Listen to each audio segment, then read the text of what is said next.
आई म्हणायची, माझी ताई हाताच्या रेषेत नशीब बाई, गालावर हसू पण डोळ्यात पाणी, लाडकी बहीण भावाची. आईचा पदर धरून चालायची, वाट कुठली तिला नाही कळायची.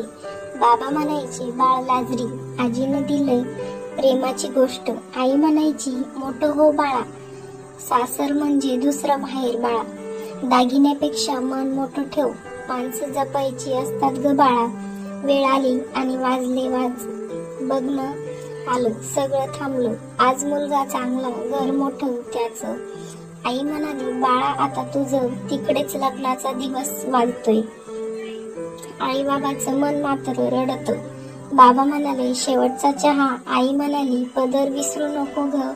सासरी आली, फरक वाटलं, कुणाचं मन ग तिचं ना समजलं. सुनबाईच्या नजऱ्यामध्ये तोल तिचं बोलेना, तिचं हसू अनोळखी झालं. स्वयंपाकाला चूक बोला ऐकावे, साखरेऐवजी मिठाच घालावे. नवरा फक्त हसून निघून जायचा, तिच्या बाजूला कधीच उभा नसायचा.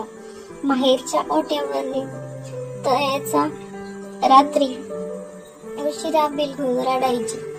आईला फोनला फोन करते, सगळं ठीक आहे ग. आई हसून सांगायची. सासरच्यांना ती माहेरची वाटली, हृदयात तिचं रोजचं फाटलं. माहेरी फोन केला की ओरडू, तू सासरी असून माहेरची ग. आई आजारी, मन उधरी, जावे वाटते पण नाही परवानगी. आई म्हणाली, शेवटचं बघ ग. ती डोळ्यात पाणी तडफडत बसली ग.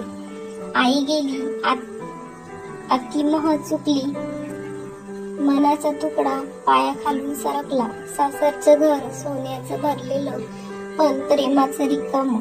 सगळे कोसळले. नवरा आता बदलत होता, पण तिचं हसू हरवत होतं. सगळं करूनही ती शांत, माहेरची माया शोधत. अंतर्गत 2 मुलांचं ती झालेली माय, पण आठवते तिला तिची आई.